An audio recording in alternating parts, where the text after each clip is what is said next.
So I'm here from the library at the college, and Torsten is from the research office, although he absconded from JISC to come here, so he's not traditional research office, we say.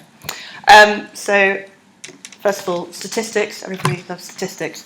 I think we just wanted to kind of highlight really that one of the reasons, I think, why the library and the research office have collaborated is the sheer importance of research income and research outputs and the impact of the college's research.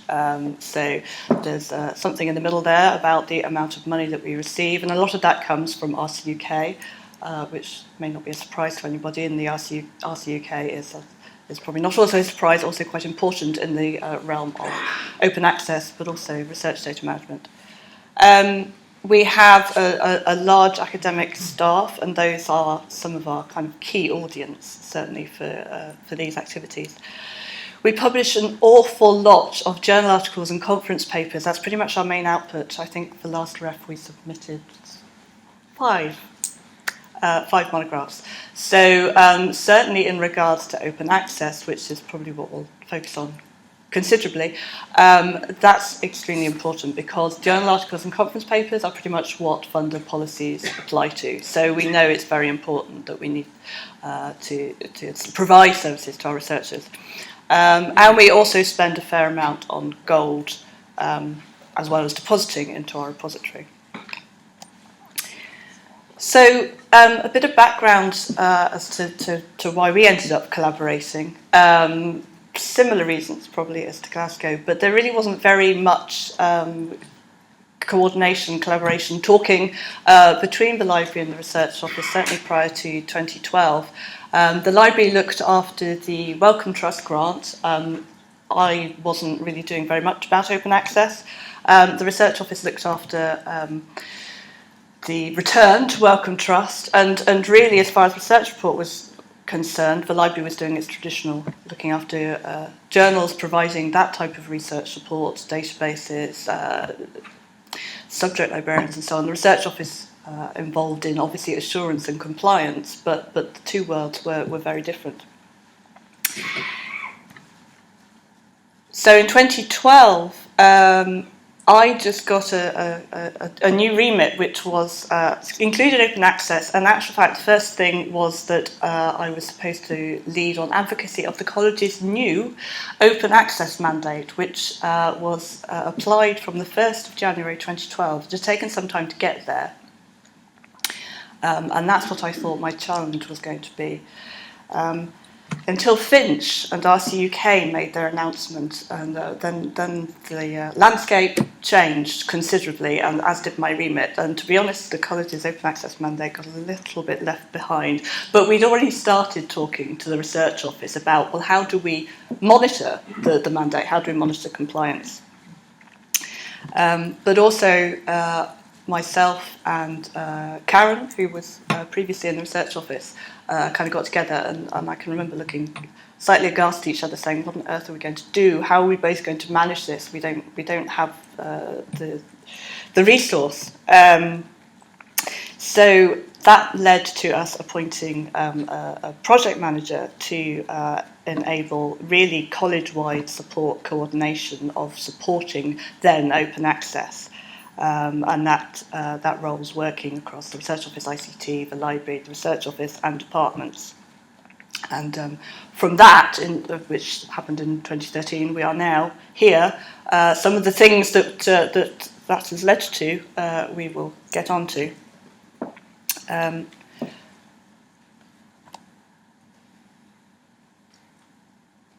So the key drivers really were around implementing those policies. So what we had was a very good relationship with departments that the library has always had, which is probably not unusual, but we've always had a very, very valued relationship with academics, and we're seen as very neutral. The research office, perhaps slightly less so. The research office is one of those central services which, as far as researchers is concerned, distracts them from their main work, which is doing research, the library at least helps them doing research. So we had already a good basis to start to talk to researchers and develop systems and support in enabling people to understand the RCUK policy, but then obviously FKey's announcement around the Ref OA policy again changed things considerably. But by using both of those strengths, the library's relationship with departments, the research office understanding of them and how research works and awards and so on, meant that we could then really extend the library's role in providing research support services. So I'm not expecting anyone to read this in any detail, but this is just a kind of picture of where we were in 2013 and my attempt at mapping out all of the types of activities that were involved, from basically pre-publishing to having published, and the types of data and information that we were going to have to gather about authors and about their publications, and how were we going to link all of this together with our systems, which were certainly at the time quite separated out. The bits in red are primarily highlighting lots of different bits of data that we had to collect. So author identifiers, bibliographic data, metadata, data about projects, data about, well, everything. But they were all in different places, and part of this collaboration that we're now having to do is really bringing all of that together and trying to make it as simple as possible, not just for the authors, but also for the people working on the back end. So I think to kind of how we got there was, I'm using the word agreement really to describe certainly how Imperial got there. Much like at Glasgow, agreement was clearly beneficial, but we've had gradually very good support from the senior management and college. I think open access was all a bit sort of strange to start with, but because that's been enabled, it means that we've been able to kind of really approach everything we do with one single aim by getting collaboration and agreement between all of these different departments.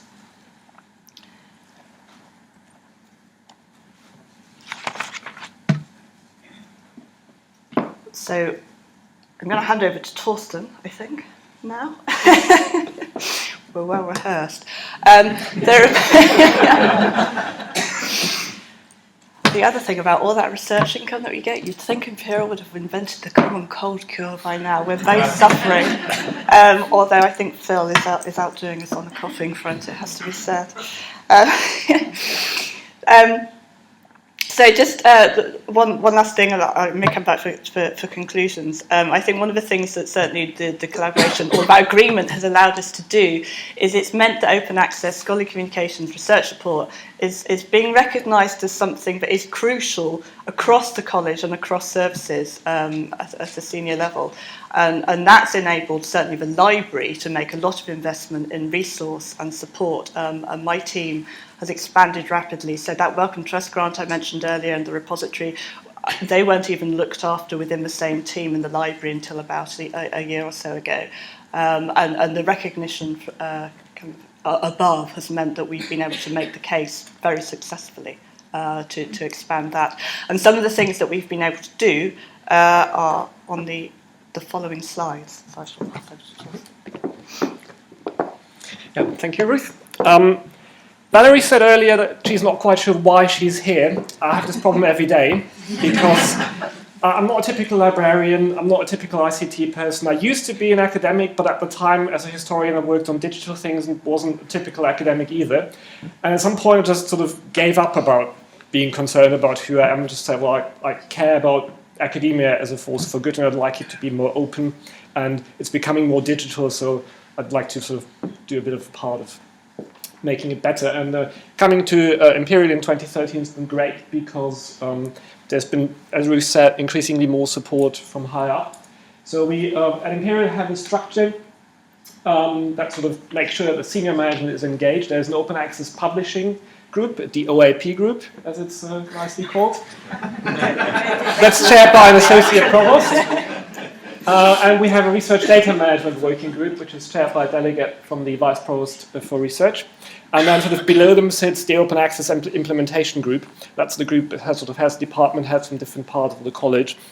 And that's where we're working together to make these sort of strategy and policy decisions that have been sort of set up happening. And most of that sort of in terms of the team structure is happening in the library in Ruth's area.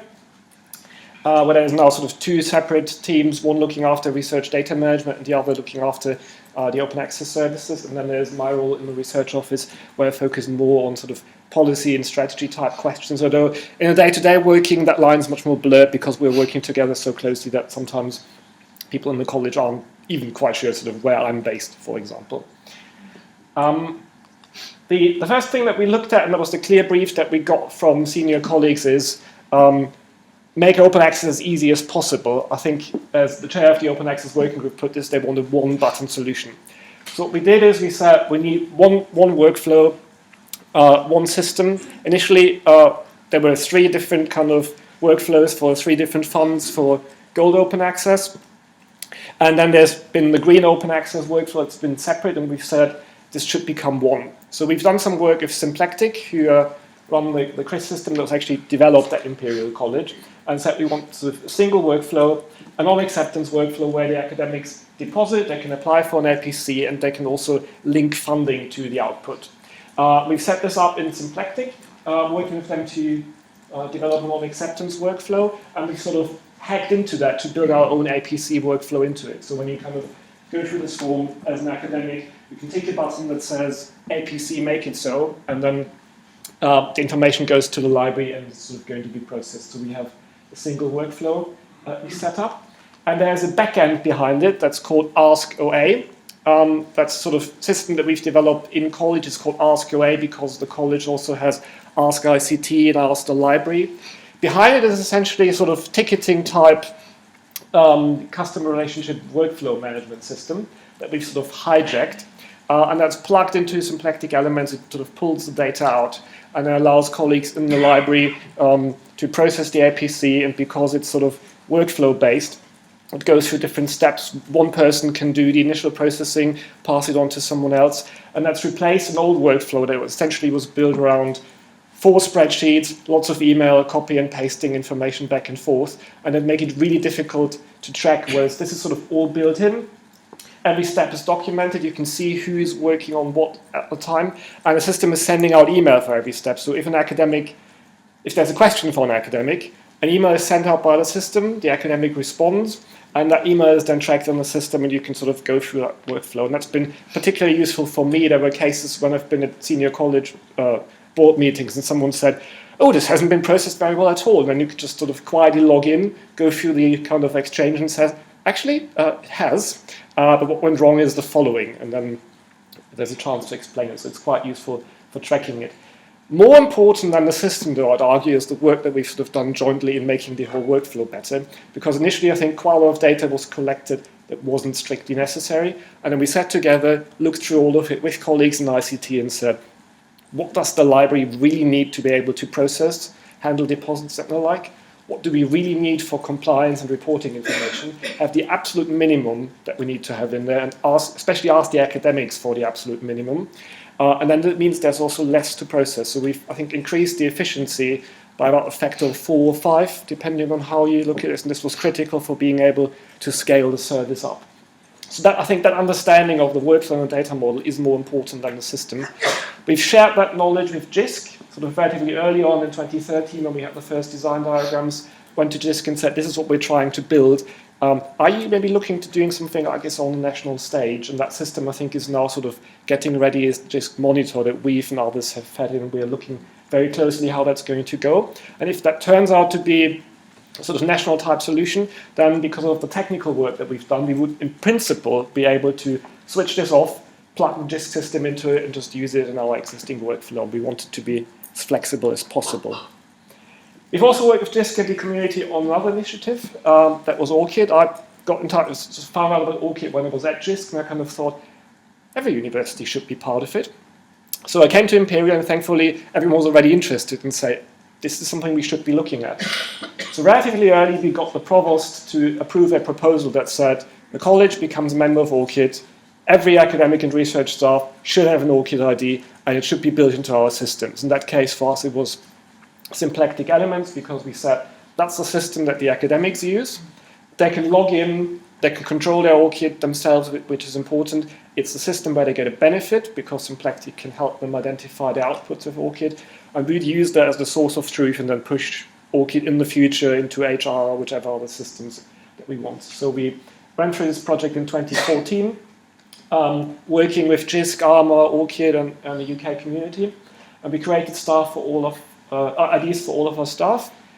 At this point, on sort of roughly 80% of the IDs have been claimed. We're still working on getting that number up to 100, and there are currently over 1,800 academics who've linked the college system to ORCID. More are using it, we know that, but they haven't all decided to link it back, and we're also working on increasing that number. And that project also has been a close collaboration between library and the research office, where sort of initially, the research office did more on setting up the project and working with ICT, and it's now more and more working, sort of moving into the library area where it's just part of the normal service supporting academics in their work.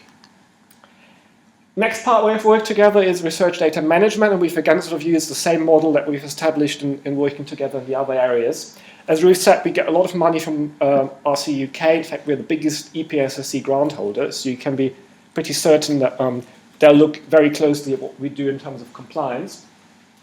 And so we kind of went through what we thought, what's the minimum that the college needs to do to support it, and what are the sort of additional levels of support that we can build in. And I appreciate you can't really sort of see this properly, but this is sort of the workflow that we've built, different systems, where we're now saying we're relatively confident that we can meet the HSSC requirements, more or less. I say more or less because it involves a significant part of culture change. We've used existing college systems that we've modified. We've built a lot of external systems in because we felt there isn't really point for us to redoing lots of other things. CERN are running a great repository of Zenodo and it's free to use, so why should we at this point build our own? A key part that we've built in is a system called Box. It's a cloud-based system, sort of similar to Dropbox, but I'd argue in some ways a lot better, that we've made available for all our academic staff to use this for storing their research data and sharing it. And we've launched this in December last year, and there have already been over 5,000 academics who've created an account, and they're sort of starting to pump data into it. That's quite encouraging to see. And yeah, as we sort of said earlier, it's sort of partly been project managed for the research office, but we've worked very closely with ICT, with the library, and it's been particularly useful in all of these processes that there was an understanding this isn't a library thing, it isn't a research office thing, it's a college thing that we need, which means instead of going to ICT and saying we need development support for a library or research office project, we can knock on the door of the IT director and say, the provost wants this to happen, it's a thing for the college, and that helps. It doesn't fix all sorts of problems that come up in development process, but it's still quite useful. What's been informing a lot of the activities that we have done is monitoring and reporting. The college has a dashboard system that's based on Oracle database that sort of is daily upgraded from different data sources, and we can sort of log in and track from sort of college level, going down departments, research groups, individual academics, everything that we can currently track about their outputs. Who are they collaborating with? We could have sort of can see that, say, for example, Oxford University is the #1 university that our academics publish papers with. And that's used by departments and also by policymakers across the college. So we worked with the Office of the CIO and said, we need open access reporting in there. What you can see here is sort of part of open access reporting where our system is trying to track the open access status of outputs, outputs that are in our repository, outputs that are sort of external open access data sources. There's a little bit in here that's archive, and then there's the part where we're just not sure whether the output is open access. And next step is, that's going to happen around Easter, is to expand this and include reporting on FKey compliance. There are quite a few difficulties in tracking this.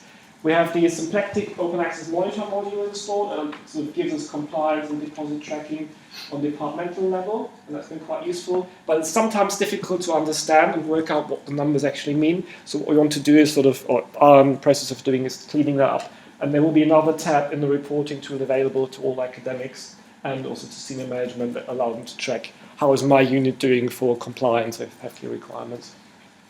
And that's been really useful in sort of awareness raising, but it's also helped us to see which are department or areas of the college where engagement with open access isn't perhaps as good as it should be.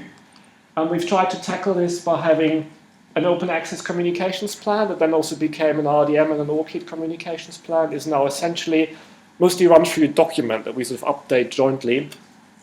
Is not just the research office plan for what we do, but it's sort of the college's plan on what are we talking about, who are we talking to, and sort of what's the key message, when is this going to happen.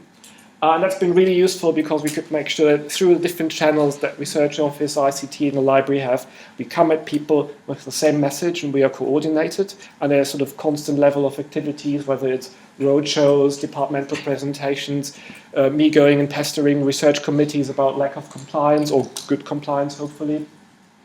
What we are also working on is expanding this to include the departments. Our Faculty of Medicine, for example, have just sort of launched a 14-point action plan to engage academics more in open access and particular sort of ref compliance. And we're talking to them to make sure what they are doing similarly links into this, and there is a joint approach from the college that the same message comes from everyone. The key vehicle that we've built to deliver this is the Scholarly Communications website. This is the college's Scholarly Communications website. It's run by the library, although we sort of do some planning on the overall structure together, but it's not technically part of the library website, so the library, research office, ICT all point there. And that's again there to emphasize the message, this really is a college overall concern. You don't need to think about which part of college you need to go to the website and there's support behind it, and it's an overall college concern. Now, how well have we done with that message? The nice thing is we can now illustrate this with a few graphs that all go up. I realize one of the most important graphs isn't on there, and that's the graph of consumption of Haribo minions that are fueling work of the open access team. We have a sort of joint approach where Ruth has a box and she's distributing them, and I come in and sort of fill that box up from the college union shop. And that graph would go up in a very similar way. Possibly. Yeah, we need to start tracking that systematically.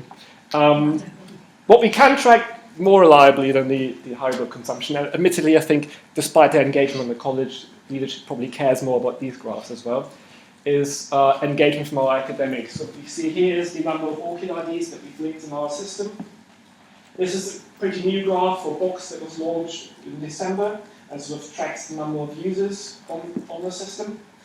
The graph that I find most encouraging is this one. This is open access engagement. This is the number of deposits to our repository per year, and this is the increase in APC applications. Since 2012, when the college mandate came in force, we have increased annual deposits by a factor of 18, and the staff capacity in the library hasn't increased by a factor of 18, far from it. So I think it nicely illustrates how much more sort of scalable the system is. And we've also, since 2013, increased APCs by a factor of 3. I think that shows that the message is getting through and that the academics are realizing this is something that I might want to do, or anyway, something that they do. So we've been able to meet RCUK and Welcome Trust targets. We're also meeting EPSSC expectations. That's encouraging. We get lots more data coming into our systems and open access outputs. This is not sort of, obviously, the full picture. We'd like the graph to preferably this year be twice as high if we can. And there's still quite a lot more to do in that area, but I think it's going in the right direction. It shows that the academics are responding positively across the college. And that sort of, I think, brings us to the conclusion. I think from my point of view, or something that Ruth mentioned, one of the most important things that has happened in this process is not just that the library and research office understand much better what we're doing, is that the college senior members of the college and also the academics have become more engaged, and that there's an understanding at college this is something that is no longer a library thing, it concerns everyone at the college. And it was really encouraging. A couple of weeks ago I reported at the Provost Board. It was about compliance, or trial compliance to be more precise, of FKey's open access requirements.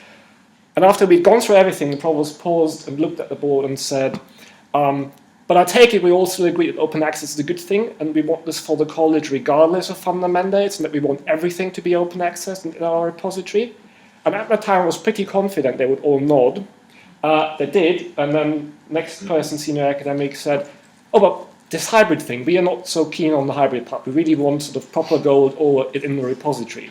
And everyone nodded, and then I was really quite pleased because the sort of secret pact that Ruth and I made pretty early on when we worked together is that we wanted to make sure that the college is aware of the problems around hybrid open access. We've now seen that that's sort of come through. So I think that's, in a way, to me, probably the most important outcome. And what also should be said is working together has been extremely helpful in that it's no longer requirement of a service that was particularly useful for working with ICT, because we're looking at college requirements across the board, so it's not research office coming and saying, oh, we need this reporting tool, and then everyone finding out, oh, the library hasn't collected the information, then everything needs to change again. And now ICT know when they're talking to us that we are coordinated and will come and say, this is what library and research office need for the college. And that's been quite important, I think. Don't know if there's anything you'd like to add. So then I'll just close with one point. Obviously, speaking from the research office point of view, I'm expected to talk a lot about compliance. And compliance and threatening people has been extremely useful in all of this. But it's not really, I think, the exciting message. I think the message is really we're now seeing open access, and after a while, I'm hoping that the concern about compliance will go away. And certainly something that we're looking at for research data management is building a workflow where we're adding value to what the academics are doing so they want to engage, and the compliance eventually becomes a byproduct. And we've made some steps in that direction, but I think there's still a bit more to do. Thank you.